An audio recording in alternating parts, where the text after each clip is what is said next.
Today I'm going to show you how to build a quail hutch. This hutch will double as a quail tractor if you want to move it around the yard. It'll have handles on it and it'll be lightweight that even a couple of children could lift and move it if needed. The materials are relatively not too complex, so it keeps the cost down to build this. And yeah, we'll get started. I'm sitting on all the materials here. This is all I probably need to finish this job. Now, starting off, for the main primary wood we're using is fence palings. These are 100mm wide, that's about 4 inches. The reason I use that is it's very cheap and this is treated so it'll survive outside quite well. It's designed to be outside. We do have some slightly thicker wood for the supports. That's 35 by 70, so that's 1.5 inch by 3 inch, I think, 2.5 inch. We've got mesh for the sides to protect the birds. PVC pipes. The reason for these is to build the drinkers and waters. That's what they will be made out of. I've got some bolts and hinges that we'll use that will hinge the roof. And the roof itself is the polycarbonate roofing that's clear sheet. The reason we go with clear sheet is to let more light come in. Light's very important for the quail. It helps them actually lay. They need about 14 hours a day to lay.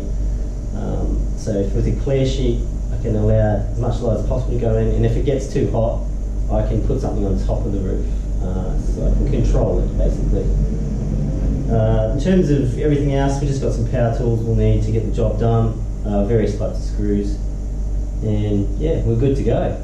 So I'll put up the dimensions at the end of the job, but yeah, we're good to go and we're going to start cutting now.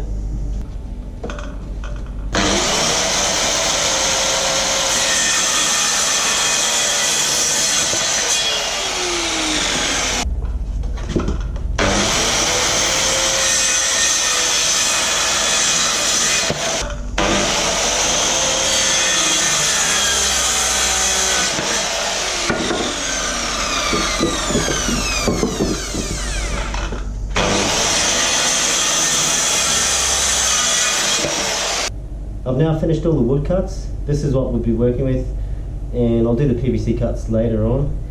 Right now we're going to start working on the sides and get the frame of the hutch underway.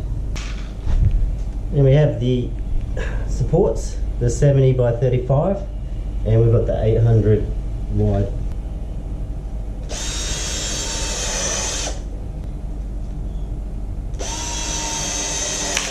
So now it's a matter of lining up the end pieces. So we're going to be putting panels on the end pieces. There'll be a section here where we have some wire and then another piece at the top. Doing the top now.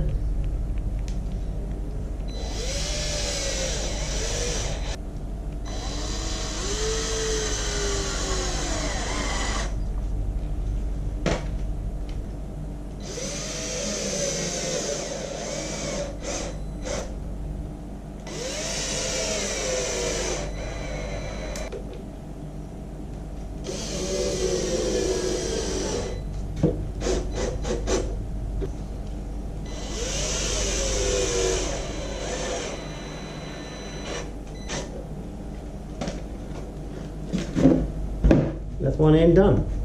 So we'll put 2 handles here and we'll have mesh through here. The ends are now propped up, so I will be screwing off the lengths to create the box essentially with 4 lengths. So once we have that, we can stand it up and we'll start to get an idea of the actual framework of the hutch.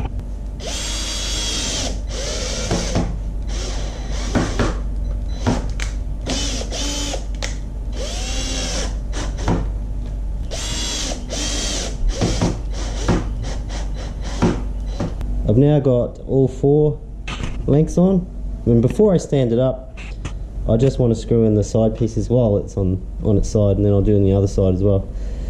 So I'll put the screws in there and I'll just line that up. I've now completed the back wall, just screw that in. It provides a bit of strength to the actual frame, because this really is just a loose box, so that gives it a little bit more strength and a little bit of protection from the wind and from the sun for the quail as well. We're at the point now of adding in the small door that goes on the front of the cage. So I'm just going to throw in the door frame that I just put together. It's just 4 sides, it's pretty straightforward. Then we have a longer piece. This will support the frame, gives it some strength, and a smaller piece which lines it up, squares it up nicely, makes it look prettier, and it'll enable the bolt to go flush. We'll create a bolt there, we'll have a couple of hinges for the small door, and then that's all good. So we can have entry. The door is mainly used to get food in or pick up some eggs if they lay down this end of the, without having to open the roof, because you can open the roof as well, but there's always the risk that the birds will fly out. The door's done. It is a latch. This handhold there, that was a bit finicky, but it's all good now. Now the handles have been done. I had to take a little bit off the bottom here. The reason is, although this should fit 6 boards by measurement, each time you add one there's a little gap between each board, so it means you have to trim a little bit off each of these handles. They go through and they're flush like that, except for one of the 4. They've done 4. This sticks out. This is where the prop sits, the prop or the bracket, which will hold up the roof, and we'll do that prop now. So I've just screwed in the prop. Now, as you can see, that is sitting on that overhang, and when we have the roof set up, this will swing up and hold it open. Pretty simple stuff, but effective. We will put in these little caps just to pretty it up, really, and there'll be 4 of those. Then after that we'll start doing some of the mesh. The caps are done now, so they just make it look a bit cleaner. Now we're moving on to the wire. So I'm just going to cut this into a couple of different pieces that are preset, and from there we're screwing it in with some flat screws which hold the wire in really well, and no predators can break through that.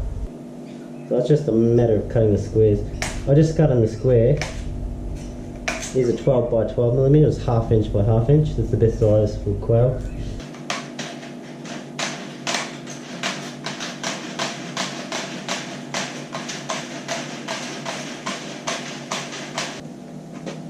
Now it's just a matter of securing the mesh. These screws are a lot better than if you actually use staples, which I've used before. Eventually the staples weaken and the wind blows, the staples rust out, and eventually they give way and you've got to replace them all the time. These things hold a lot better and they last a lot longer.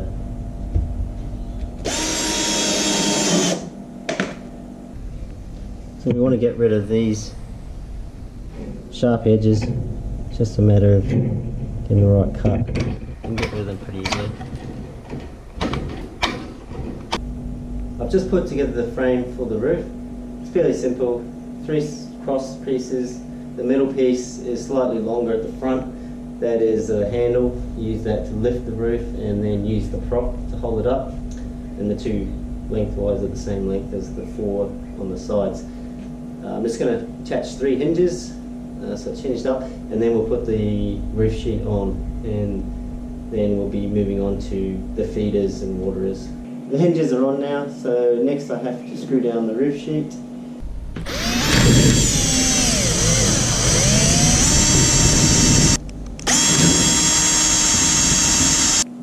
It's starting to take shape now. We have the roof on, which is hinged. Prop comes into play.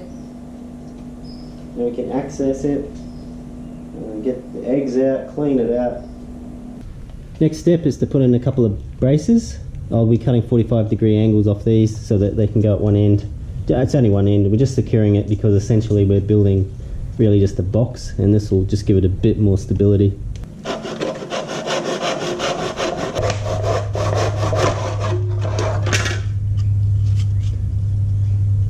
So essentially that will go on one end.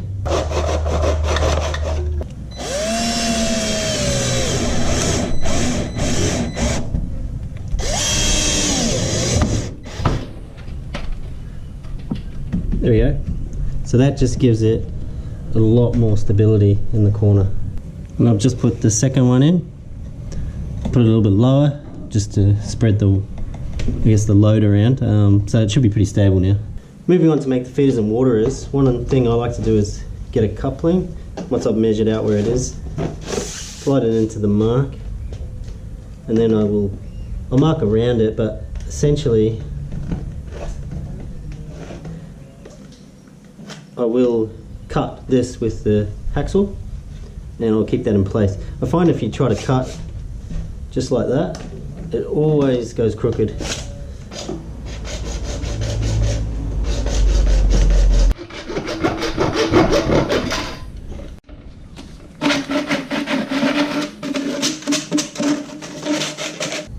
So I've now marked up a couple of spots on the feeder. Got one of these tools which will help me drill a hole, and that's about the size you want for the quail to fit their head through. That's perfect actually. So I'm going to drill that there. That'll sit like that. Food will come down. They'll be able to get their heads in there and get a feed.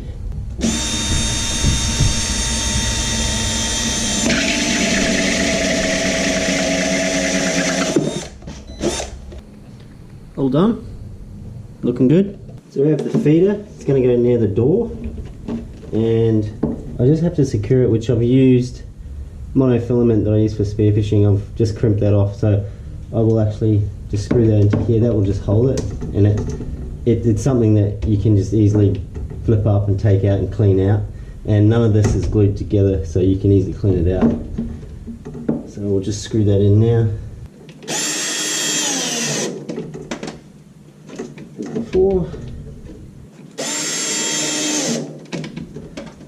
That'll hold it up, and the feeder's done.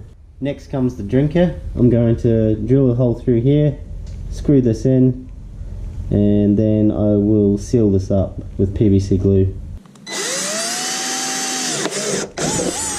And now screw that off.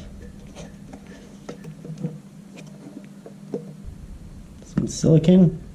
As you can see, I've just put some silicone around the inside of that drinking cup. Now we'll just put the cap on and PVC glue it up.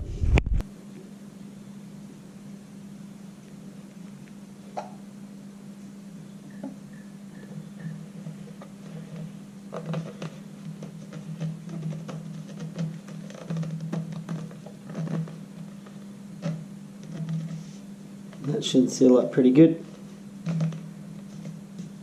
Leave that for the morning and test it. Now to screw in the base for the waterer so it can sit on top of it.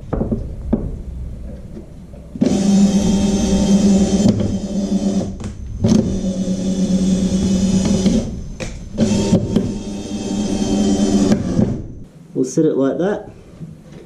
It's elevated off the bottom because we want to keep all the bedding from being flicked up into the cup, and it's at a nice head height for them.